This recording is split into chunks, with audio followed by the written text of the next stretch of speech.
You are listening and are watching Fourth and Forever, where we take a dive into the world of high school athletics by interviewing current and former athletic directors and head coaches. Each episode offers a behind-the-scenes look at the dedication and passion that drive high school coaches and their athletic directors. I'm Lonnie Lopez. Today we have Coach Israel Gracia, who retired this past month after how many years of coaching? 32. 32 years of coaching. He completed his career as the head football coach of Santa Maria Cougars, a 2A Division I school. Welcome, Coach Gracia. Thank you. Coach, how did you get to this point? Like, did you wake up one morning and say, I'm going to be a coach? No, didn't wake up doing that.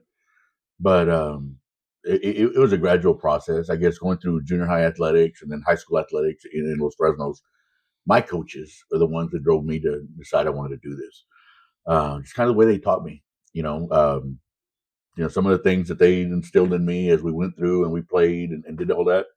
Coach Hector Garcia, down at junior high, Fernando Roque, those guys made a big impact on me in the junior high. And up in the high school level, I had some coaches with Benny Gonzalez and Cavazos and Curtis, those guys that kind of took me under their wing and seeing what they did and seeing the way they treated their kids and the way we did stuff. I started leaning towards that way. A lot of it also had to do that, my dad was in education, my family's been in education, so I was always kind of, always looking at that type of field. But that's how I got into it. At the end, when I was graduating high school and stuff, it was between being a law enforcement officer or being in a coach. And I was kind of going back and forth on it. And, I took my chances with being a coach and being a teacher and a coach first. And then, just gradually went from there. Did you get the like physical education degree, or you got like an English or math or science? Or I got I got 2 degrees. I got basically I got two majors. Okay, major in history and a major in PE, in kinesiology. Mm-hmm. Okay, so I got those 2 in the teaching. And you started at what when you went right when you graduated? You went into what? Right when I graduated, I came back and I taught in Los Fresnos. Okay, really? And I was a junior high teacher and coach there for 5 years. So you know how it is to work with middle school. Oh, oh yeah, man, and I loved it. That I was, coming out of high school or coming out of college. I just wanted to get into coaching, and Coach Amaya, gave me an opportunity. He was a coach at the time, him and Leonel Garza, and, they brought me on. I volunteered my first year. I came in and just taught history. Yeah. Volunteered my first year, but, I'm not going to say I got into education just that I didn't want to teach, but I didn't go in there to solely teach. I went in there to coach. Yeah. Okay. And that's kind of what I did. Gotcha. And I would, it's the opposite of what some other people like saying, well, he teaches to coach or he coaches to teach. So it's a little bit opposite. You actually taught that subject, and then because you volunteered your time, and then you came back and ended up coaching the following year. The following year, and then I just took it from there. Yeah. Oh, that's awesome. So when you say you came back, so what college did you go to? Kingsville. Kingsville. So you graduated from Kingsville. I graduated from Kingsville. I graduated. We're the first class in December that year. In '93, to graduate Texas A&M Kingsville. Before that, it was always Texas A&I. Oh, okay. So they came out through there. Yeah. I remember that. Along the way, I want to talk a little bit about is you come from a coaching family. Like I know your parents. You said you were educators involved in the education system. Were any of them coaches, uncles, aunts, somewhere along the way? No, nobody was ever a coach. Matter of fact, my dad, when I told him what I was going to get into and stuff, he says, "You got some guts." That's all he told me. He goes, he knew there was going to be an interesting profession. We didn't know we were going to do the whole route, but no, nobody else in my family was coaching. Talking about your dad, your dad was my senior counselor, and I remember going to college. As soon as I said I was going to interview you and talk with you about this, that little story came about where I went to college with my mom, and I started walking around the hallways, and he saw me there because he worked in the summers at the university. Mm-hmm. And he's like, "What are you doing here?" And I said, "Well, I want to try to go to college." He's like, "Well, what have you done?" I said, "I don't know. They keep telling me go here, go there." And he's like, "Well, come to my office, come out." So we went to his office, and I thanked him about that because I think that day was awesome that I ran into him because he set me the way, got my ID number. By the time he knew I was going to college, and I think I really respected him for that because he could easily said, "Nah, you know how some people see coaches and see students, you're like, well, this guy really college material," but he was like, "You're here. That's the first start. Let's go." So it was awesome about that. In high school, did you do hurdles in high school as well? No, that was my cousin. That was Javi Medina. Oh, okay. So you're related to Javier Medina? Yeah. Because I kept thinking somebody did hurdles in high school. And I was a sprinter. sprinter. Okay. Yeah, but Javi was the hurdler. I got you. Now, when you along the way, so you went to Los Frenos you did junior high for a couple of years. Coaching? Yeah, for coaching junior high. Yeah, we went to. I think I did 5 years, 5 or 6 years coaching junior high. We started off when it was just at one junior high, and then we broke up into the Saka. I moved over to the Saka junior high and kind of started that program over there. Me and Coach Tony Alvarez. Yes. And then from there, then I got an opportunity to move up to the high school, to freshman, and then work from there. Okay. I believe it was like 2 years. You know, I want to say, I don't even remember, but it's between, I think it was 6 years I did total in junior high. So it was regular Los Fernos junior high when it was just that one. Then I moved over to Saka. And I remember Coach Amaya, and then very thankful that me and Tony Alvarez, Coach Tony Alvarez became the athletic coordinator at the Saka, and we kind of just, took it from there and kind of got it started. Gotcha. Okay, and then after that, an opportunity arose to go to the high school, and I was offered it, and I took it. Was that under Coach Amaya, or was that under Coach Amaya and Leonel Garza? And what you coach freshmen, sophomore, JV? I coached freshmen for freshman football. Okay, and at the turn, I also became an assistant offensive line coach at the varsity, and that's gradual where I started learning, under their system and everything. They did the three back set, correct? It was the popcorn series. Yeah. Yes. Popcorn trap sweep. Yeah, all that. Yeah, I remember that. I remember those days of that. So then you did offensive line. That was a couple years at the high school. Were you teaching social studies at that? I was teaching history at the high school as well. Well, okay. And then what progresses? What happens? And we keep going. It just started. I started moving up the chain, and I guess, and gradually and getting more and more responsibility at the high school level. I stayed there for a while. I did 12 years. Total in Los Remos. We stayed there till Leonel Garza decided to. Maya moved on, or I don't know exactly how all that happened. But then Leonel got the job. Okay, he kind of took over. So I worked on Leonel and that staff for a while, and then after that is when I kind of when Leonel retired. Okay, and he kind of moved on. They brought in Scott Ford. Okay, and then I just got I stayed there with Scott for a little bit, and then Scott left. Coach Beaver came in. Scott came back, and and I became a head track. I had been a head track coach for a few years already, and kind of just working my way, and I think I just started looking other places, trying to see what was out there for me. Gotcha. You saw that total of 12 years with Los Frenos. Then you went on to what? San Benito. Under who's under Mario Peña. Mario Peña under very intense coach out there. Yes. Oh yeah. Yes, I remember that. So what did you do there at I was hired over there originally to be the head track coach. Okay, to be a head track coach and offensive line.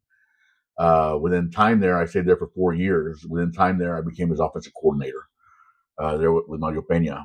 Okay, and I did that for 4 years. What offense did they run at that time? We did spread. Spread. It was all spread at that pretty much all spread. Yeah. Oh, okay. Wow, that's good. Then after San Benito, you went on to. Is that when you went to La Villa yet, or not yet? No, after San Benito, I went to Rio Hondo. Yes. Okay, I was in Rio Hondo with Rocky James, and after being there with Rocky for, I want to say I was there for 7-8 years. Okay, as his offensive coordinator, that's when I moved on again. Mm-hmm. And a lot of these times they're moving on. It's not so much. It's either like Mario Peña was leaving, okay, and he was moving on. He was retiring. Or I'm not sure exactly what happened during that time. There was going to be change, okay, and that's when I moved on in Rio Hondo. And Rio Hondo, just a lot of things, took into play where finally I decided, okay, you know what, it was time for me to move on. Okay, and I did. And on my way there, I did one quick stop in La Villa. That was, I was kind of looking for something, just kind of looking for a change. And I had a friend of mine call me up and said, you're looking, I'm being offensive coordinator. And I said, all right. I said, you know what, let's look at it. At a small school like that. I took it. He didn't gel very well that year. And so we didn't stay very long. I could have stayed there, but then me and Monty Stumbach hooked up. And we kind of hooked up, talked a little bit, and that's when he was going to move over to Hidalgo. And I decided to go with him, and try and turn that program around. I became his offensive coordinator over there. Funny story about the with Coach Stumball and stuff. I remember seeing you all at Arnie's here in Los Fresnos one time, and Coach Stumball was there, and you were there, and I remember like you guys were talking, or you had different tables, but just with your families and stuff, and eating and stuff. And I remember like a month later, I'd heard that you had gone to Hidalgo, and I kept thinking, was that? I wonder if they had their meetings there at Arnie's. I just thought about that. I'll be really honest with you, and yeah, we solidified a deal for me to be his offensive coordinator at Arnie's, and it wasn't that time, I don't think. Because the time we went, it was just me and him right when you walk in, and it was just me and him sitting there. Okay. And when he was telling me that he was going to go over there and he needed somebody, and and he, my name Monty's Monty, and he started quizzing me left and right. And finally, I just told him, "Look, I'm looking, man. You're going to do it, or we're not going to do it." I go, "I'm going to move on." I had other options at the time, and we hooked on pretty well, man. I'd played against Monty a lot. I was in Rio Hondo. Yeah. And so we played against them a lot. We became good friends, just, in competitiveness and good friends, so I had a lot of respect for what Monty does. And, obviously we knew each other real well. So he didn't, all the little quizzing and drawing things up, it wasn't that. He just we wanted to talk and make sure that he was getting the right person, Gotcha, and it worked out, man. It worked out working with him. It was a very fun time. We became really, really good friends, man. He was my dearest friend. So it's a real good guy. That's all. I remember seeing that, and I kept thinking about that. But so you were in Hidalgo for a couple of years, correct? I was there for 2 years. 2 years until you became the head coach of Santa Maria. Santa Maria, yes. Head coach of Santa Maria, which is that 2A school. I know you all ran the playoffs for a while, right? How long were you there in Santa Maria? I'm finishing up my contract right now to retire in 6 years. 6 years. 6 years. Yeah, when I got there, the program was not in good. It hadn't been well. It hadn't won there in a while. They had never won there. Facilities were not very, very good. And I was trying to get closer to home, to be honest with you. And it was great working in Monty and everything there in Hidalgo, man. But the drive was starting to kill me a little bit. And, I just started looking. I just started saying, I told Monty, I said, look, we both were kind of trying to find something closer to home. And I just told him, what, I'm going to put in for this. And, chances of me getting it are slim. I told him, a lot of it has to do with politics. And it just so happened, I put in for it, and, I really didn't know anybody. And I just started, I went and interviewed, and, little by little, I started talking to more and more people, and I was able to get the job. Mr. Martin Cuellar was superintendent at the time. We hit it off pretty good. And, so, he felt that, I was going to be a good change for the program, and he brought me in. And with the support of the board there and everybody, they wanted to, make Santa Maria a football town. And before, all they were known for was basketball. And, I am a football guy by chance, but I want everybody to succeed. So I wasn't there to take away basketball. I wasn't there to do anything. I was there to bring Friday Night Lights to Santa Maria. Gotcha. And that's what I try to do. I try to bring in the experience to them. We got new facilities. We got a new turf. We got a new track. We got, we did a lot, during my time there, and to build up, the overall perspective of Santa Maria. I feel I'm leaving that place in a lot better than the way than when I got there, and that was kind of my goal. I think that's something that I think our parents instilled on us, and that right, that leave it better than the way you got it. When you got it. Just trying to do what's best. That's all I try to do. And that's pretty much what happened. In Santa Maria, what's an average like? You have a freshman, a JV, and a varsity team, or you have a varsity only type? Me, when I was there, we only had a varsity team. We had a junior high team, one junior high team, and one varsity team. I could have broken it up if I wanted to. Towards the last couple of years, we had 45, 46 players, solely on the varsity. I ended up shooting out, I would say about 38, 39, last couple of years. And other 2A schools would break them up, and they'd have maybe 21 on their varsity and 14 or 15 on their JV and all that. I chose not to do that for a lot of different reasons. I chose it where I was trying to instill winning, in these kids. I wanted them to feel winning, and I felt by breaking them up, I was going to leave a little a not so talented group at the lower level that probably would have had a rough time. Yeah. Okay. And by getting a rough time and going in and getting beat on a daily basis, on a weekly basis and getting rough, I'm going to lose a lot of those guys. They're not going to play. They're going to quit. Or when they get to play varsity, they're going to be so used to losing, they're going to continue to lose. And I didn't feel that was what we needed at the time. Yeah. No. So that's kind of why I kept it. And also, I was able to be able to win some games at times, by good margins, that I was able to get those guys in the game and, get them to feel varsity a little bit. And we needed everybody, in 2A, you need everybody, you can think of, and you don't understand it until you're there coaching 2A, that you got to utilize everybody, at some point in time, and you just got to find ways to hide people and go. Very, very true. I've been in the middle school, and we see that a lot. Mm-hmm. One of the biggest things that I saw that you got to do is you coach your son inside. Yes. That's one of the biggest things. And I got to coach aside in the middle school level, and then I saw, that's when you became the head coach of Santa Maria, and he went out there, and I think that's probably every coach's dream, every parent's dream, really. If they're going to coach, they get to coach their son. How was that, the 4 years of coaching with Asai? Well, I tell you what, man, it was kind of a surprise. I'd always said as Asai was growing up, that depending on where I was at, I'd bring him along, depending on where I was at. And I'd always told him, but I always wanted to have consistency.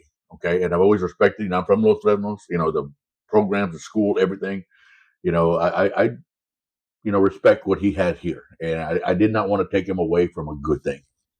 So I told myself, I'm not going to move him. When I got the head job in Santa Maria, I was there for 1 year. Okay. And then he was an 8th grader. And when he became a freshman, I still really quite wasn't ready to bring him over yet. It wasn't where I thought the school needed to be. There are a lot of factors that did involve in this, man. And I didn't want to take him out of a great setting. I'm not saying Santa Maria was a bad setting. I just didn't know that whether it was the best thing to do. Now, he came up to me and said he wanted to come. And I told him I wasn't ready. I go, I don't know if we're going to do this or not. But COVID hit. Okay, so both schools basically were going online. He's like, what's the difference? If we're going to go online and Los Fresnos are going to go online over there, why not give it a shot? And I told him, I said, hey, if we're going to do this, we're going to do it. We're not going to go back. We're not going to be going back and forth. And you got to know that, the way politics is, the way things work as a head coach, I said, we may be there 1 year and then the next year they're going to run me out. It's just the way it is. Yeah. You just don't know. I said, so we may have to move it, but come back. I said, but if I'm there, I said, we're not going to move anymore. In other words, you're not going to be going back and forth. We're going to commit. We're going to do this. But you know what, man? I'll tell everybody the best thing that ever happened, and I'm going to tell any coach, if you get an opportunity to coach your son and coach your kids, you take it. Those were some of the best years and best stuff of my life, man. And it was something that I can say that, it was great. He was an athlete, model student, so if you were on my coaching staff and you were a kid there and you did not know Isaiah, you didn't know our relationship, and the way I coached Isaiah, you would never know that he was my son. There were some coaches there that I just brought on that didn't know until after a few days that Isaiah was my son, just by the way, we ran things. But, it was fun. It was a really, really fun thing, man, and, it was something that, we'll always cherish, but along with that, there's a lot of hiccups that come along with it. A lot of, not everybody was fond of Isaiah playing in Santa Maria, and that's just the way it is, and some locals that were there, some people that are there were not happy about it, would say that I was favoring my son and doing this and that. He was getting media attention, all that, but he was getting media attention not because he was my son. He was getting media attention because of what he was doing. No. And but some people didn't see it that way, and that's the way it is. You're never going to please everybody. I could say that seen Isaiah in the last, working with him for 3 years at the middle school level. Isaiah is a man. He's a great kid. That's the best thing. He's a great athlete, but even a better person. Like just straight up, a smart, talented, very well mannered individual. And I think I always think, man, we need some more Isaiah Gracias in our program. But so I can tell you that it seeing him not being related to him or anything. I mean, he was just a great kid, and we appreciate him coming to Liberty for those couple of years and it was awesome. It was awesome. That thing, I appreciate that, and I think he would have had a great time here, and I really, really do. But it's something that we did that was just it reminded me of when we went to school. Him playing over there because when I was going to school, we were going to school up where it was a small school. Yes. So it kind of allowed that that type of aspect at it. And education wise, he was valedictorian. Yeah. He graduated with that too. So he had a good experience over there. And we did. And, so yeah, it was a great time. I'm gonna talking with family. So I'm gonna ask you a couple of coaching questions. We talked about your background and how you got to where you're at right now. A couple of questions. I mean, what's a typical day like? Let's say during football season, what's the go through the typical day of when you wake up and like on a Friday night you have a game, home game. What's a typical day? What's your day start off like, and what you're gonna do? What's your game day routine? My game routine on a Friday, I tell you what, I always made it a point. There's always just so much to do. Especially on a game day. So my normal game day routine would be, hey, wake up, get dressed. I'm usually out the door before my family's awake. And I would take off. This is me having every Friday. I would take off and start heading to work. And on my way to work, I would stop at HEB, okay, or Walmart. I would buy bread, peanut butter and jelly. I would buy snacks, some granola bars and bananas and stuff, because I always prepared a pregame snack for our kids. Okay, and that was just coming out of me. That's just something I would always do. So I would do that. Head to school. By the time I get to school, start gradually preparing, getting everything ready. Start getting the jerseys out, start getting things. I would start putting jerseys, pants, everything in their lockers, the kids' lockers. So by the time they showed up to school in the morning, before they went to their first period, they would walk through their locker room, get their jerseys so they can go on to class. Throughout the day, hey, I'm just preparing for the game, getting our play sheets ready, getting if it's an away game, home game, depending on what it is, and you go through that whole process. There's such a big deal, especially if it's a home game, from setting up the field to the press box to making sure you have announcers, referees. There's so much that people don't realize that it entails for a game like that. But after that, hey, you go, there's pregame or all that. I'm not going to go through the whole process. Play your game, end of the game. By the time we come in, if it's a home game, we're back in the locker room by 10:30. If it's an away game, we're back in the locker room by 12:30. 1. I usually get home about 1:30, 2:00. Usually, and I'm usually back in the field house by 7:00, breaking down film. Breaking down film on a Saturday morning. Washing clothes and breaking down film, getting ready for the next day, and then we stay there on a Saturday till work is done, probably about 3 or 4:00, and keep going. Keep going. Yeah, I know. I always ask the question: Were you in the times before huddle, like when you had to go scout, yes, and you had to write down and break it down to drive back and stuff like that? That's what we would do as a junior high coach. Those years I was a junior high coach, I was we'd go on Friday nights and we'd go scout. We'd go scout, draw everything up. We would actually. I remember coming back and as a junior high coach, we had to go in front of the high school staff and draw things up and let them know, hey, this is what they're doing. Maybe they weren't right, and I can tell that. And now I can tell that as a, when you think you know what you're doing, and then when you got other coaches that are actually in the trenches doing it, they're probably laughing at me. You know what? It's where I learned my most football. It really, really is. I remember going on Saturdays, literally getting a VHS tape and meeting the other team in a neutral spot and trading videos. That was way before huddle. Now huddle is easy. Huddle we're just it's fun, easy, and quick, man. Yeah. So people are spoiled these days. Talk to me about players. What's 3 non-negotiables? Like, what's something that I'm not going to allow this. Okay, the first thing, the 3 non-negotiables I'm not going to allow. Okay, number 1, okay, you got to have you got to come in with a great attitude. Okay, you got to come in with a great attitude. Okay, you got to have respect.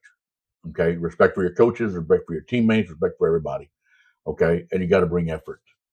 Okay, those are non-negotiables. Okay, well, one of the biggest ones, respect is one thing I'm not going to allow, and I don't allow, or my kids or anything is to be disrespectful.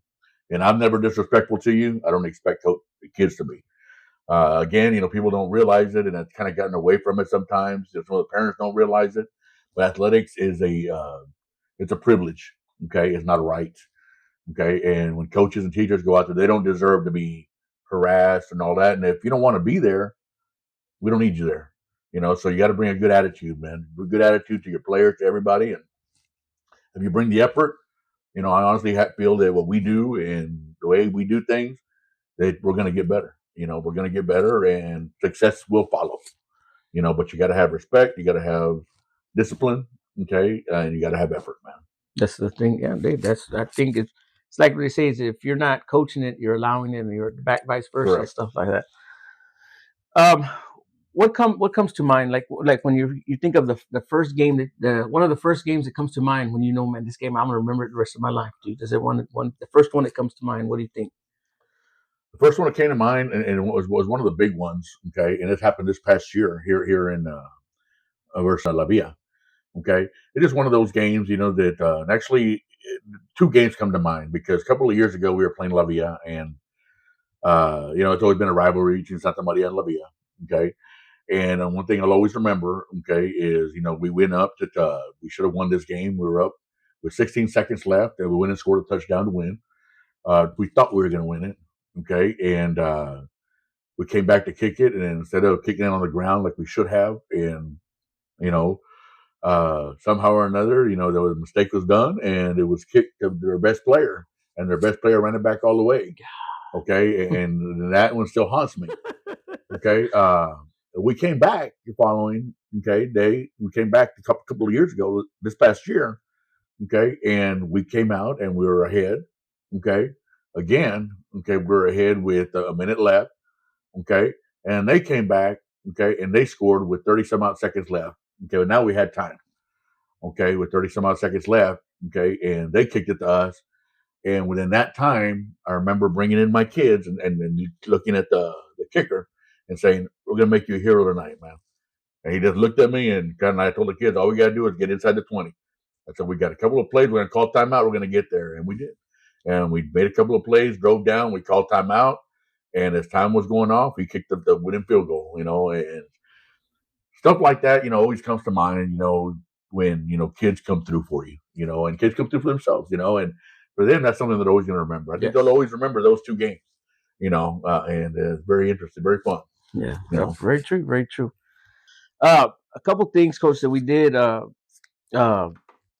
we reached out. I know I had SI help me out here and reached out to a coach and a player and say describe you in one word. And I'm going to read it here what they said. This is from Coach Mauricio Villegas. Coach Gracia is the definition of a servant leader, one who quietly leads by example, never needing the spotlight, but always making sure others shine. As a mentor, he carries a deep heart for student athletes, constantly placing their well-being and growth first both on and off the field. Whether it's game day or practice, Coach Gracia is the first to arrive and the last to leave, washing uniforms, preparing peanut butter and jelly sandwiches for every player, and making sure every detail is in place so the kids feel valued and supported. One word describes him as servant. Just doesn't talk about serving. He lives it, from the way he builds relationships to the way he develops his coaching staff. Coach Gracia models humility, dedication, and compassion. He gave me my first real opportunity as a defensive coordinator and didn't just tell me how to lead. He showed me day in and day out. Coach Gracia is a player's coach in every sense. He loves his athletes, earns their trust, and inspires loyalty through his actions. His leadership is a reminder that the strongest coaches aren't always the loudest. They're the ones who serve with quiet strength and unwavering heart. That's from Coach Mauricio Villegas. Wow. So that alone just wow. That just brings so much energy to this, and just how much you're well respected among other coaches as well. Now I have a player here. His name is Jerry Morales. He said passionate. Yes, of course he cared about winning, but he coached with much a bigger purpose than just winning. He is passionate about making sure every athlete was always improving, not only in the athletic way, but improving as a man as well. He's always there for his students, and he's like another father to me. So I just wanted to share that with you all. Share that with you from Coach Mauricio Villegas, player Jerry Morales. All right, so just want to share that to me that shows a true passion for what you do and of how we do it. That's why one thing I like about this podcast is that we're trying to reach out, because I think every coach has a story, and to me, from where you started, I think that's where I came about. I started thinking, man, I want to know, how did they get here? What made them get here as a coach? Because some people, they fall right into it. Some people say since the beginning they were passionate about it. This is called the 2-minute offense. I'm going to give you a series of this or that, and you have to decide right away without thinking. You say this or that. It's not a big thing. It's not nothing too much. I call it 2-minute offense. Are you ready? Yeah. Beach day or camping? Beach day. Dogs or cats? Dogs. Barbecue or tacos? Barbecue. George Strait or Garth Brooks? George Strait. Sunrise or sunset? Sunrise. Fishing or golf? Fishing. Friday Night Lights or movie or series? Friday Night Lights. The movies or series? Movie. Movie. Even or out front? Even. Even. Okay. Ford or Chevy? Ford. Texas summer or Texas winter? Summer. Text or call? Call. Call. Batman or Superman? Batman. Chess or checkers? Checkers. Shotgun or under center? Shotgun. Onion rings or French fries? French fries. Rock or country? Country. Nike or Adidas? Adidas. All right. Cake or pie? Pie. Thanksgiving or Christmas? Christmas. Do you believe in ghosts? Yes. Okay. And the last play of this 2-minute offense, you're about to score here. Have you ever called your wife coach? No. Wow, I do that every time. I even called I called my principal babe one time. So that's good. I don't think I've called her coach. Very disciplined on that. Very disciplined on that. I'm going to ask you some questions about now that you're a head football coach, but you're also the athletic director at Santa Maria. Okay, so that's a whole different thing because now you got to look at the whole program, program of your system. What do you think was one of the hardest things about being an AD? Keeping things in balance, and within the coaches, okay, players, admin, okay, parents, trying to keep everybody, at check, trying to keep everybody happy. I think that's one of the biggest deals. Mm-hmm. What do you look for in an assistant coach? An assistant coach, one thing, whenever I'm trying to interview somebody or I'm talking to them, okay, number one, what I look for, okay, is can they deal with kids? Okay, my first deal when I try to interview somebody is, can they talk with a kid? Can they teach a kid? Are they here for kids? Okay, that's my main deal. Like I always tell them, I can teach you the X's and O's I need you to know. Okay, but dealing with kids is a whole different animal. I've known a lot of coaches that know a lot of football, a lot more than me, but they can't relate to kids. Okay, and it doesn't work that way. So what I look for is, can they relate to kids? Okay, and then one of my biggest ones, also loyalty. Got you.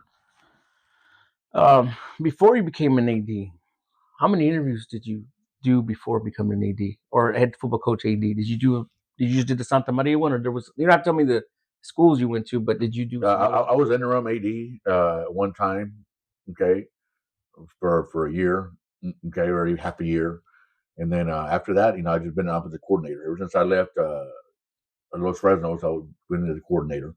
I've been a coordinator and just trying to be the best assistant coach I could be until I got to Santa Maria, which was probably, I did 26 years, 27 years before I became an AD. Yeah. This one is something that I just want to ask at random because I've heard some coaches talk about this. I know it's not a big deal. A coach wearing their hat backwards, yes or no? No. Okay. All right. That's just something that I've seen some coaches. I mean, you can elaborate on it, or you don't have to. I don't know. I've always felt that in the hits of battle, okay, in a game, if there's a reason to wear it backwards, if it's in the way of the headphones, if it's in the way of areas, and I've had coaches do that, but because it's in the way, sometimes I understand. But sometimes you just have coaches that want to wear. I'm old school. I'm real old school, and I believe you have to look the part. A lot of people, people look down on coaches. Okay, so why are we giving them more reason to look down on us? By our dress, by the way we carry ourselves, so why are we? What do we? We're trying to tell kids, hey, wear your cap correctly. Don't do this, don't do that, and here we are trying to do that. I don't think that's. I don't like it. Gotcha. It doesn't bother me. It's not one of those things that I harp on, but it's just, gotcha. I wouldn't do it. This part I call good food, good mood. Okay. What's your Whataburger order? A Whataburger order, okay, double meat, double cheese, mayo instead of mustard, grilled onions with a jalapeno on the side. And to drink? Just a Coke. Just a regular Coke. All right. Now, when you let's say you open a brand new loaf of bread. Which bread are you getting? What bread am I getting? Yeah, are you getting the first one, the butt or the heel, whatever they call it? No, I would move that one out of the way and then get to the bread. See, I asked that question because a lot of people do that. Now, let me ask you: are you? Let's say it's towards the end. Are you eating it, the heel, or that's something? A lot of times I leave the bottom and the top. If it's just my own loaf, I usually don't touch that. I got you. Unless it's the last one and I'm hungry and there's nothing else left. Potato salad, more mayo or more mustard? Mayo. More mayo. Gotcha. Now, I asked you on the 2-minute offense where you say about barbecue or tacos. You said barbecue, correct? Correct. What's your top, like in restaurants of barbecue places that you've been, well, hopefully in Texas, because I think Texas is the number one barbecue place. But what restaurants come to mind when you think of barbecue that I would go back to? I don't know. I do my own barbecue. Oh, okay. See, so that's yours. I do my own barbecue, so I really don't go out to eat barbecue other places. Much. I pretty much just do my own. So what do you barbecue? Like on Sunday, I do fajitas. Ribs. It depends on what I'm in the mood for. Sausage, but brisket.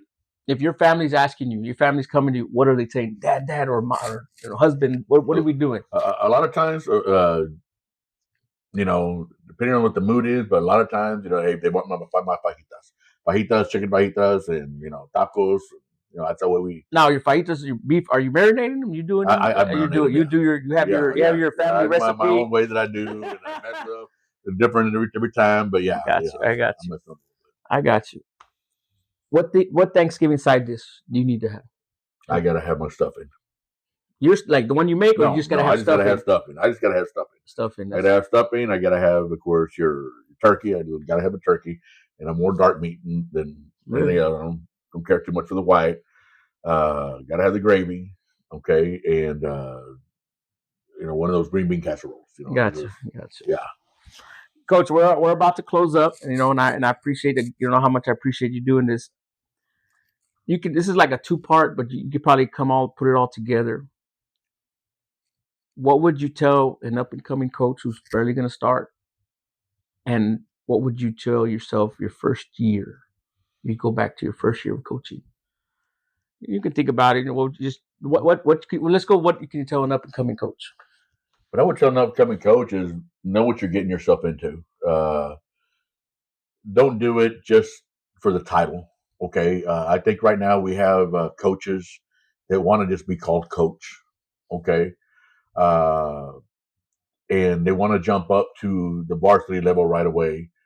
What they don't understand, okay, is that you have to be a good teacher and you got to start at the junior high, okay, if you ever want to learn anything, because you got to be able to teach basics, okay? And if you can coach junior high and you can coach that, I have a lot of respect for that, then if you decide, you can go and coach at the upper level.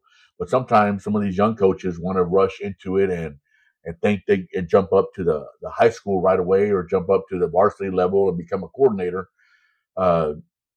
It doesn't happen overnight. Not if you want to be a good one. You need to pay your dues and learn. And don't be afraid to ask.